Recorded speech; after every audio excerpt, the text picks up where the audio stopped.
What's up, YouTube? Franchise Sports TV back again with another video. And today, I'm probably going to keep these 2 episodes a week, or 2 episodes every 2 weeks, so I can keep them going as well up until the beginning of the season.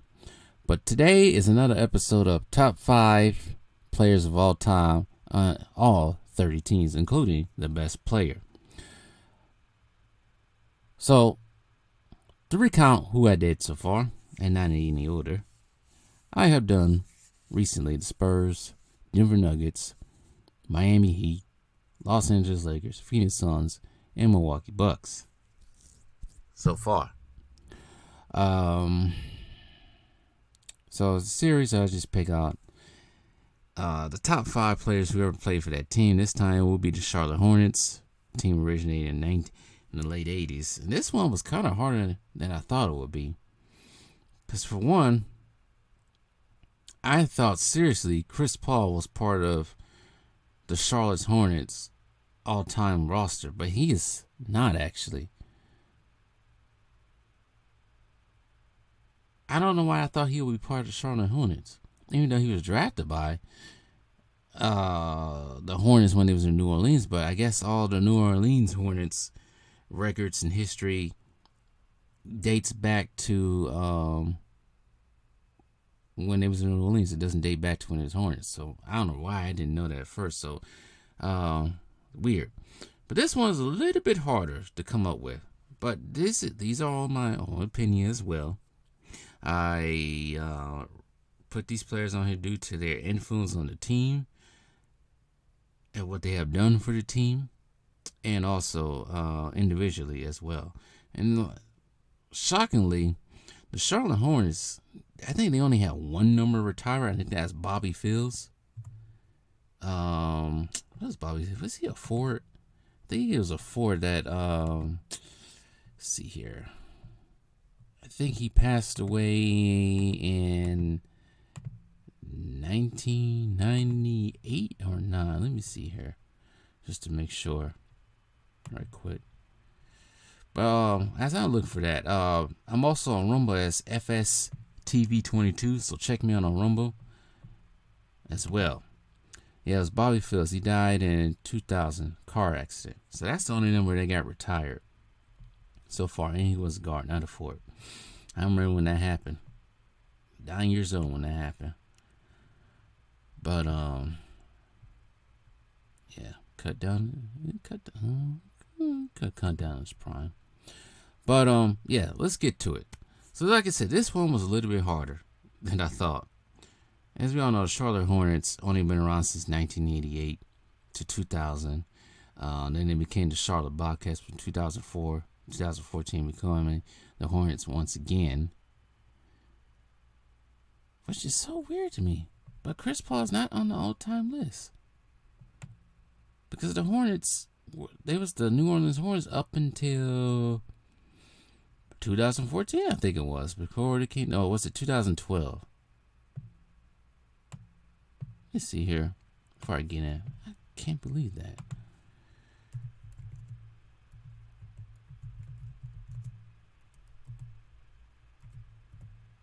Can't believe that, though.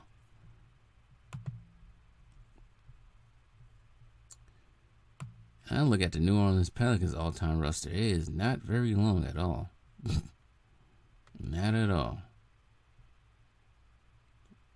But yeah, Chris Paul is considered to be a Pelican.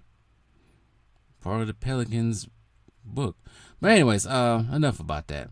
So starting at center for the top 5 all-time list for the Charlotte Hornets is Alonzo Mourning.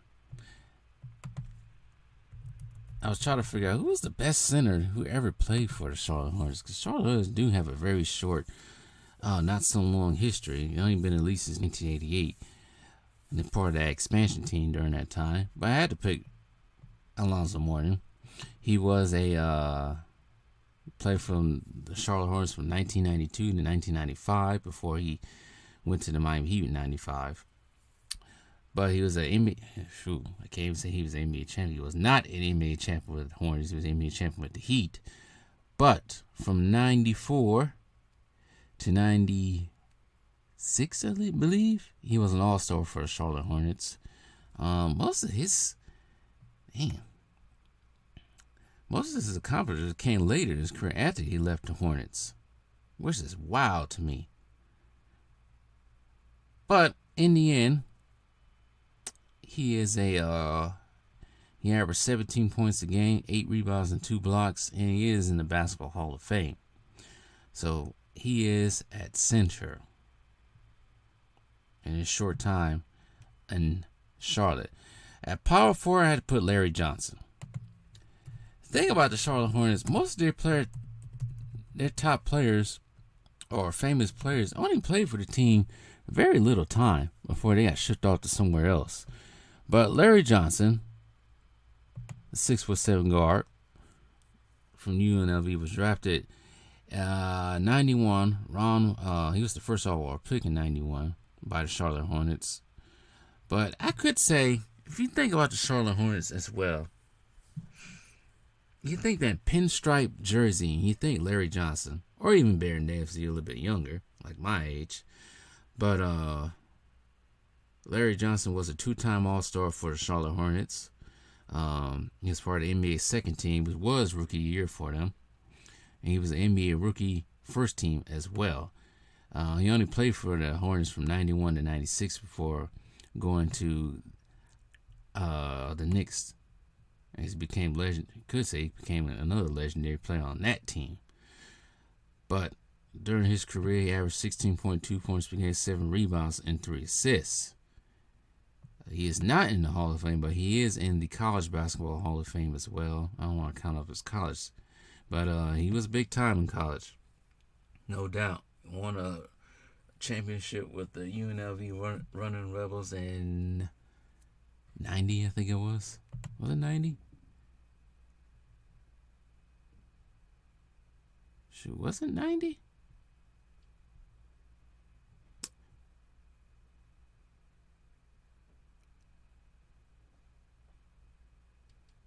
Shoot, I'm trying to think. Yeah, it was 90. 1990 when they won it. Running Rebels won it. But, yeah. I put him there at the power forward position. Like I said, the Hornets roster, all-time roster, gets very sketchy at some times. But Larry Johnson and Alonzo Moore played with each other. It's probably they played with Alonzo. Like I said, Alonzo Moore and Larry Johnson played with Muggsy Bogues and Stephen Curry's dad, Dale Curry, and that was pretty much, you could say, the height of the Charlotte Hornets' popularity during the mid '90s. Because LJ, during that time, Larry Johnson became known as Grandmama due to those Converse commercials back in the day. Which was also featured on the cover of Slam. I think it was the first cover of Slam. But also with the Hornets, he signed the most lucrative contract in NBA history at 12-year, $84 million. Damn, with the Hornets. But as like I said, we all know he got traded to. Was he traded to the Knicks? I think he was. Yeah, it was traded to the Knicks for Anthony Mason, because Alonzo Mourning was traded to Miami for Glenn Rice. But at the small forward position, it's so hard to put this at the small forward position, but I probably have to put Anthony Mason on that list. Rest in peace to Anthony Mason. He played for the Charlotte Hornets from 96 to 2000. That's what I'm saying. I get confused with his New York years. But yeah, he played on the Charlotte Hornets from 96 to 2000 as part of that trade for Larry Johnson to get on there.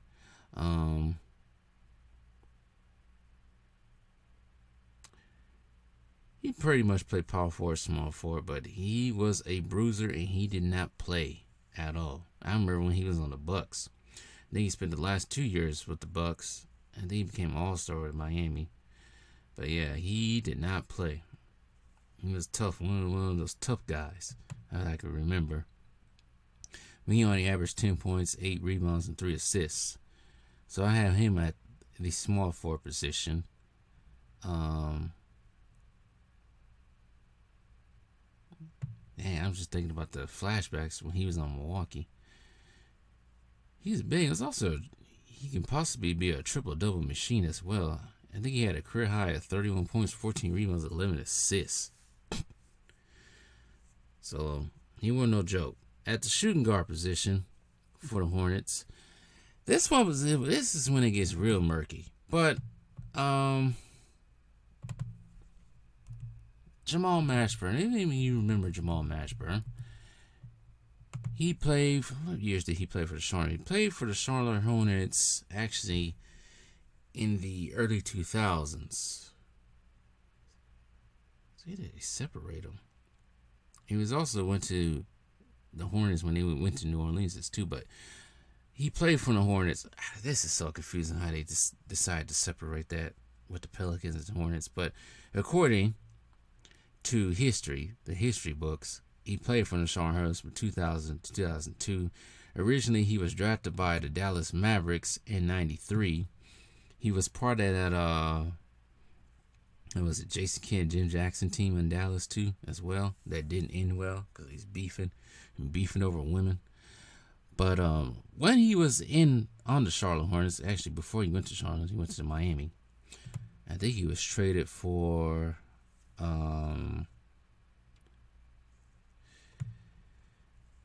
he was traded to the Hornets for Eddie Jones and Anthony Mason. Wow. Along with P.J. Brown. I could have put P.J. Brown there. I don't think he was better than Alonzo Mourning. But Jamal Mashburn was responsible for that team that in 2001 that took my Milwaukee Bucks to 7 games in an epic 7-game series in 2001. I think that team had Baron Davis, David Wesley. I think P.J. Brown was on that team. I think he was on that team. I'm trying to figure who else was on that team. I know those David Wesley, Baron Davis, and Jamal Mashburn, were the big part of that team. But I can't think of who else was on that team. But Mashburn, during his years with the Charlotte Hornets, he did average 20 points his first year. That was the 2001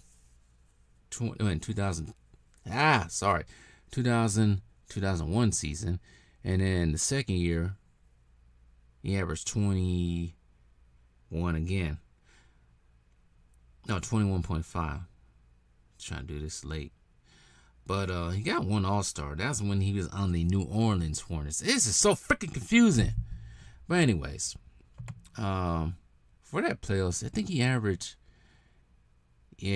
for that playoffs, the 2001 playoffs, actually averaged a 24.9 points per game. Yeah, he was their leading scorer for most of that in 10 games. But they got kicked out by the Milwaukee Bucks in 7 in the epic series. He only played 1 game in the next playoffs, and I think he got hurt.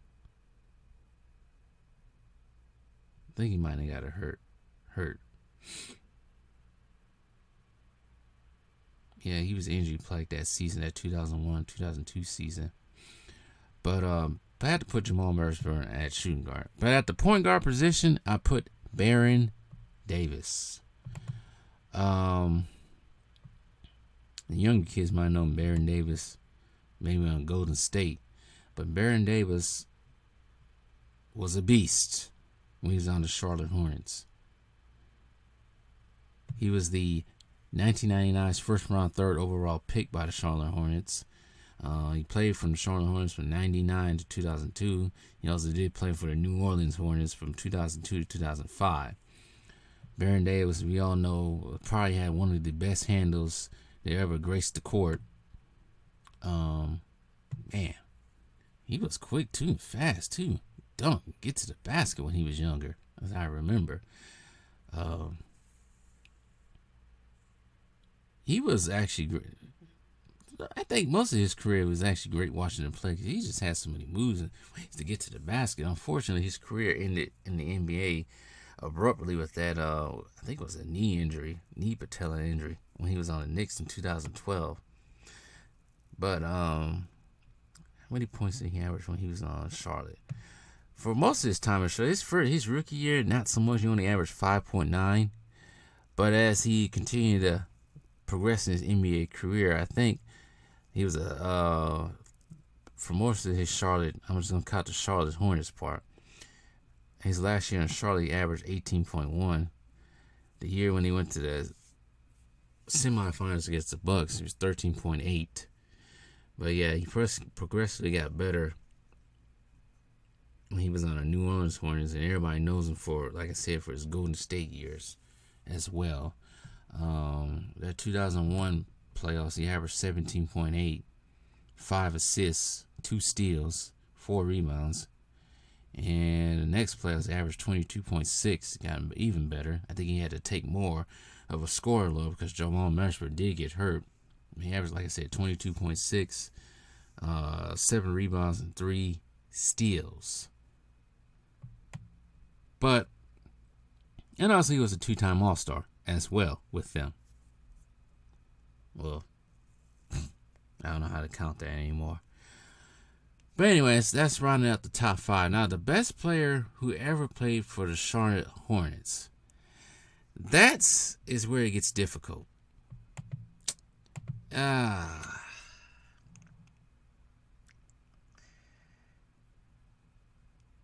It's kind of hard. I'm sure some young ones here. LaMelo Ball. No, LaMelo Ball is nowhere close to me on this list. He hasn't done anything. Same thing with Kemba Walker. You know, he was big for him, but can't pick Kemba Walker on there. It's kind of hard to pick the best player. This team, if we just count according to the record books and how they list the Charlotte Hornets, if we just keep it at the Charlotte Hornets, it's kind of hard. But I would have to say it would be Alonzo Mourning to be the best player they ever had on their team. Shoot, I seriously thought, not to repeat myself, I seriously thought the New Orleans Hornets would be part of that history for the Charlotte Hornets, but I guess not. In that case, it would probably be Chris Paul. But yeah, I had to pick Alonzo Mourning as the best player for the Charlotte Hornets that ever played for them at this moment in time. Now, if things didn't go as planned for the Lakers, it might have been Kobe Bryant. But anyways, that's pretty much round out my list. So let me recap before I leave off. Alonzo Mourning, Larry Johnson, Anthony Mason, Jamal Mashburn, and Baron Davis. And if I had to say the best player that ever played for the Charlotte Hornets, Alonzo Mourning. And I do have to say, Charlotte Hornets did have one of the best jerseys in the 90s with the pinstripes. I also like that purple they had at one point in time too. And now they retrying to do it with this team now they got, but it ain't the same. It just ain't the same. But anyways, tell me